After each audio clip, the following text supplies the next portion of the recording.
Okay, this video is a book review. The name of the book is called The Club by Leo Damrosch. The Club was a group of men in England in the 1700s who would meet together at a place like a bar or restaurant where they had conversations, and you had to be voted in to become a member of the club. This is Samuel Johnson, the fat guy right here, the big guy, and he's kind of one of the most famous members of the club. But there were some other very famous men. Here's Edmund Burke. He was a member of Parliament, but he was actually Irish, and the guy was a brilliant guy, brilliant speaker. This was Joshua Reynolds. He's a famous artist. He made portraits of all the major members of the club and a lot of other famous portraits. And there were other famous writers in there. Oliver Goldsmith, the playwrights, Sheridan, the playwright, Adam Smith, the economist, Edward Gibbon, the writer of The History of the Fall of the Roman Empire, and other famous ones too. Samuel Johnson lived from 1709 to 1784, and he became famous. He wrote the first great English dictionary, which was very nuanced with a lot of jokes and examples, over 2,000 pages. Before that, they were just, like real simplistic, the dictionaries. And here's a typical thing Johnson would say: oats, a grain which England generally gives to horses, but in Scotland supports the people. He was very condescending to the Scots, the Irish, the Indians as well. But Johnson, there were some good things about Johnson. He was a very scholarly guy who read a lot. He did the best he could. He wrote essays for the Rambler, which were very moralistic. They kind of remind me of Ben Franklin writing for Poor Richard's Almanac. Buswell is this young guy right here. He's much younger than Johnson, about 30 years younger, and he was a big fan of Johnson. Buswell's greatest achievement in life was that he wrote the biography of Johnson, and it was sort of the life of Samuel Johnson. Became a super famous book. Buswell himself was an aristocrat, but kind of a degenerate. He was always fooling around with prostitutes, including when he was married. He had venereal disease, and if he hadn't written the biography of Johnson, I don't think anybody would have ever heard of him. But still, he did a good job in that sense. So you really get a close sense of the history and the dialogue going on in the 1700s. Okay, I actually going to find Burke the most interesting, as well as Gibbons. So we'll get to them in just a moment. But Johnson has some good quotes, and he did some good things. First of all, he says curiosity is one of the permanent and certain characteristics of a vigorous intellect. And I would agree with that. The guys I know who are really smart, the people who are really smart, they have a curiosity to push to understand things. That's relatively unique. There's a lot of people with a high IQ but no curiosity, and they end up being, competent in their job, but they never do anything interesting. Okay, Johnson, he says, a man should read just as his inclination leads him, for what he reads as a task will do him little good. Yeah, people forget everything when they read stuff because they're forced to by school or something like that. But if you read for pleasure, you'll retain a lot of it and develop a good vocabulary. I also learned that with my kids. When I used to buy them books, they would never read the book, but once they picked the book for themselves, they would read a lot of them. Okay, Johnson continues. A young man should read 5 hours a day so he may acquire a great deal of knowledge. Yeah, I would agree with that too. Young guys should be reading a lot more, not hanging around so much with friends their own age. Your friends your own age, they don't know anything different significantly than you do, so you can't really help each other that much. It's good to have friends, but, limit it to certain times. Don't just hang around with young guys all the time. The chief glory of every people arises from its authors. And that's one of the things I did like about England in the 1700s and the 1800s is they took a lot of pride in being very sophisticated with words and being great writers. Okay, look at Johnson; he's fat, and Edward Gibbon was real fat too. So they were kind of spoiled in that sense. With they were eating a lot of food. They both had gout, but they had a great appreciation for literary skills. The whole club did. And they really remind me of the club in the 1700s as a precursor to a later club in the early 1900s called the Inklings. And that's the one that had, J.R.R. Tolkien, C.S. Lewis, Owen Barfield, and a couple other good writers. Okay, let's see. Now here's some quotes on Johnson about Christianity. All of our religion, almost all of our law, almost all of our arts, and almost all that sets us above savages have come from the shores of the Mediterranean, especially Rome is what he's saying here. I think that all Christians agree in the essential articles, and their differences are trivial. Christianity is the highest perfection of humanity. And the one thing I would agree to is about all the sects. Roman Catholic Church is good because it goes back to Jesus Christus.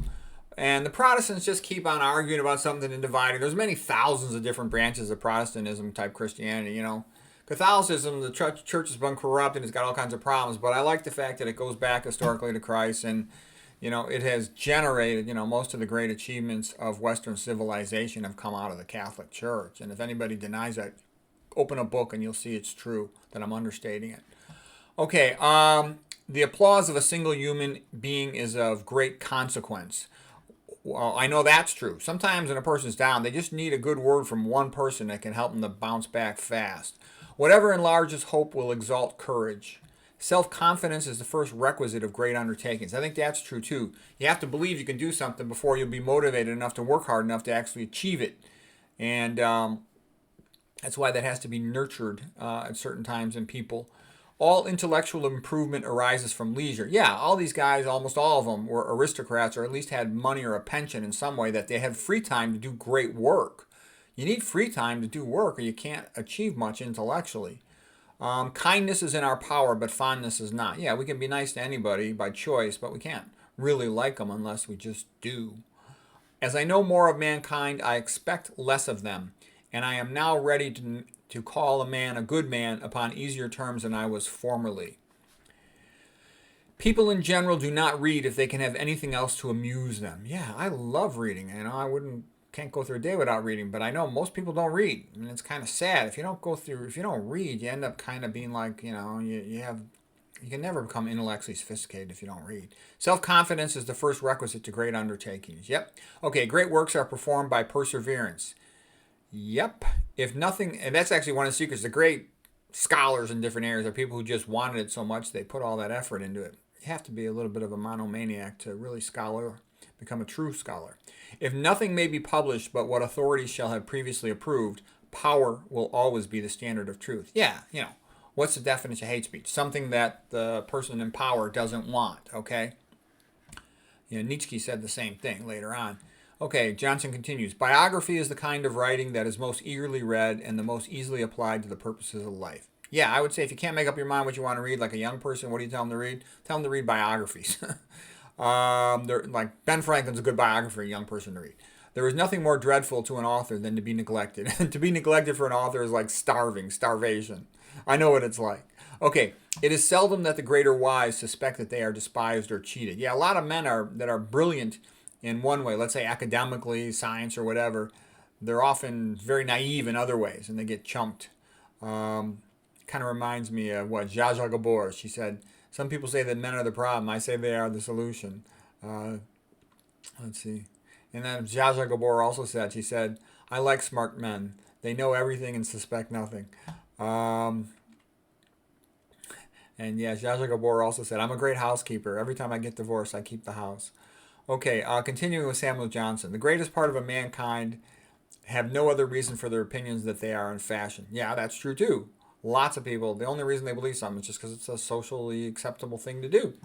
Okay, now here's a great line from Samuel Johnson. All judgment is comparative. Yeah, so, and also when you want to learn something, comparing it to other stuff is how you put it into perspective of what it is. What's its category? What's its significance? What's its relevance? Okay, the supreme end of education is expert discernment in all things. The power to tell good from bad and to prefer the good. It's a little bit like a Socrates-like statement. Okay, and another thing I like is Boswell writing about Johnson is a little bit like Plato writing about Socrates, this intellectual hero, and he sort of, expands out his character and puts him in all kinds of situations. So I like the way Johnson was an intellectual hero to Boswell. And again, like I said, that's like Plato writing about Socrates, and I think that's a great thing. And it was funny, he got, Jorge Luis Borges joked about Boswell kind of being like Sancho Panza to Don Quixote, which I thought was kind of funny. Let's see, continuing on. In life, there is much to be endured and little to be enjoyed. Kind of a stoic statement there. You can never be wise unless you love reading. Johnson continues, nothing will ever be attempted if all objections must first be overcome. Okay, and by the way, what do I think of this book club? It's like 12 audio CDs. And I would say, to learn these authors, a good thing to do is just go into a website where they collect quotes. And just collect the quotes that you like of the author and keep them in a big text file. I found that real useful. By the way, here's a book I wrote. It's called The Holy Grail of Wisdom Quotes. And this book right here is what, about 700 pages, and I've got like 5,000 pages of author quotes. That's how I'll remember an author quite often. A little bit of biographical information, and then their best quotes. And so I think it's good to keep that. Start doing it while you're young and while you're in college, better yet, and you'll accumulate it over time. I found it very helpful for a lot of situations. I very quickly find what I want to find and memorize thousands of quotes, and they're little condensed nuggets of knowledge. Okay, we're just going to do Burke, and then we'll do a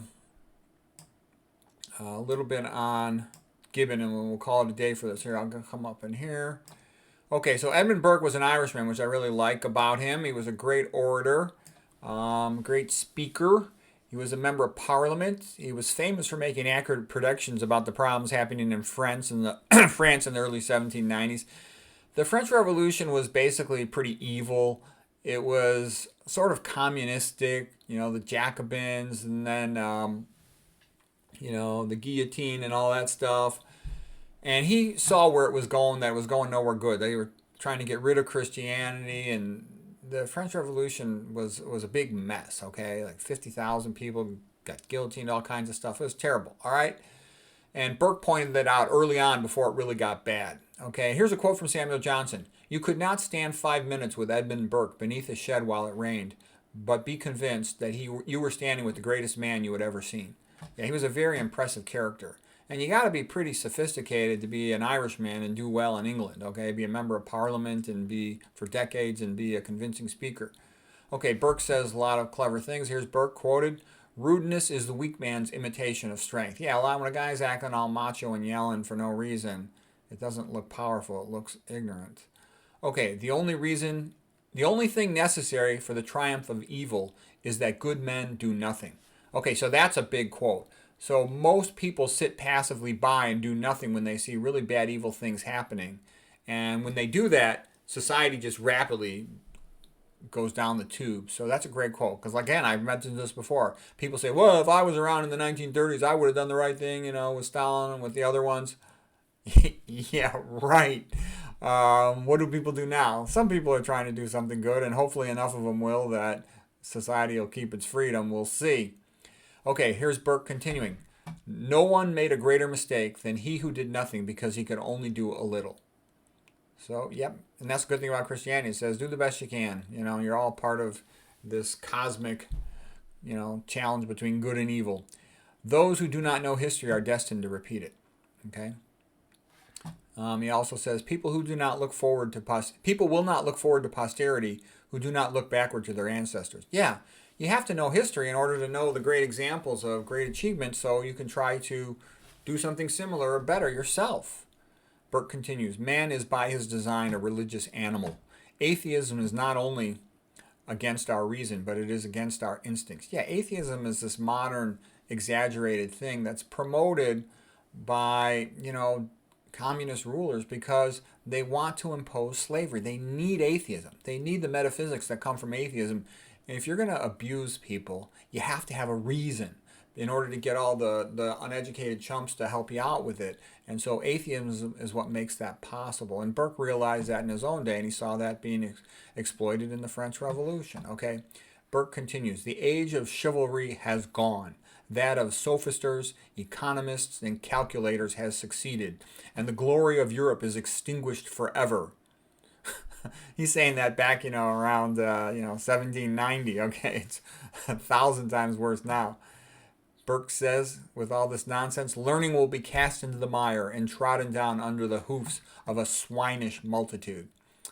Yep, he saw what was happening in the French Revolution, and it's worse now.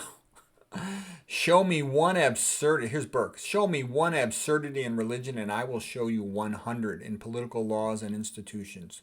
True religion is the foundation of society. True religion is the foundation of society. When that is shaken by contempt, the whole fabric cannot be stable or lasting. Among a people generally corrupt, liberty cannot long exist." That was also said by the founding fathers in the United States, that the Constitution and Declaration of Independence were written for Christian people. Without Christianity, good luck getting it all to hold together. Okay, Burke continues. He that wrestles with us strengthens our nerves and sharpens our skill. Our antagonist is our helper. Yeah, it's helpful to have a good person to debate with. Okay, now Burke continues. Despots rule by fear. However, they know that he who fears God fears nothing else. Therefore, they eradicate God from his mind with their Voltaire. So what he's basically saying is that people are God-fearing Christians or, of a religion where that's their highest priority, they're not going to let the ruler be their God, so to speak, and they're not going to be so easily bossed around or made into slaves.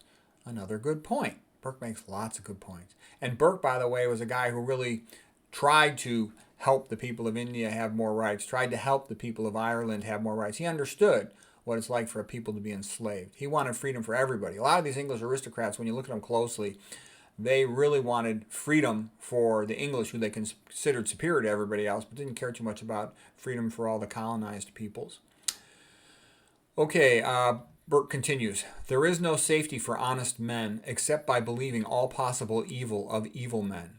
That one's worth repeating. There is no safety for honest men except by believing all possible evil of evil men. That's been my experience. The average Christian is just not very bright, and they're functionally illiterate, and they just can't imagine that somebody would hate them. So because they can't imagine that anybody would hate them, they can't imagine that anything bad will happen to them or be done to them, and that's why there's such a bunch of stupid chumps. You have to recognize the world is a rough, cruel place, and just deal with the reality and thus navigate it more effectively and be less likely to be a victim. Okay, Burke continues. When bad men combine, the good must associate. When bad men combine, the good must associate. Or else they will fall one by one, an unpitied sacrifice in a contemptible struggle. Doesn't that sound intelligent? When bad men combine, the good must associate. Else they will fall one by one, an unpitied sacrifice in a contemptible struggle. This is why you'll see liberals not want, so-called liberal means communist, by the way. This is why they don't want people to have liberal arts educations. Because when you read somebody like Edmund Burke, okay, you have a much better understanding about freedom. When you read Thomas Jefferson, Ben Franklin, Samuel Johnson, and a whole bunch of these other guys, John Locke, okay, you start to understand what freedom's about and read about the Roman Empire. We're going to come to that in a moment with Gibbon. Liberal arts make you a lot more sophisticated than humanity. You become more articulate. You see the patterns in history. What's happening right now in history is just a repeat of the past, except with all the modern technology applied to it. Okay, Burke continues. Early and provident fear is the mother of safety. The concessions of the weak are the concessions of fear. It is the nature of greatness not to be exact. That's kind of like a lot like a Voltaire quote. It is the nature of greatness not to be exact. Okay, it is a general popular error to imagine that the loudest complainers for the public to be the most anxious for its welfare. Yeah, that's another big joke. A lot of people who talk about wanting to help the poor are the ones who are screwing over the poor the most.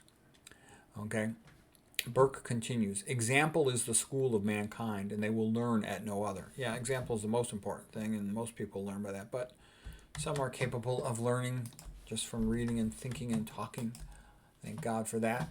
Okay, now we're going to talk about the last one. This is the last slide for this talk. We're going to talk about Edward Gibbon. So Edward Gibbon was an aristocrat, so he had enough time to study, and he liked to read about history, and he was fascinated by the Roman Empire and the Roman Republic. Rome lasted, the ancient Roman dynasty, so to speak, lasted about 1,000 years, initially as a republic, then later as an empire. And he did a very thorough study of it. He wrote a very long, massive history of the decline and fall of the Roman Empire.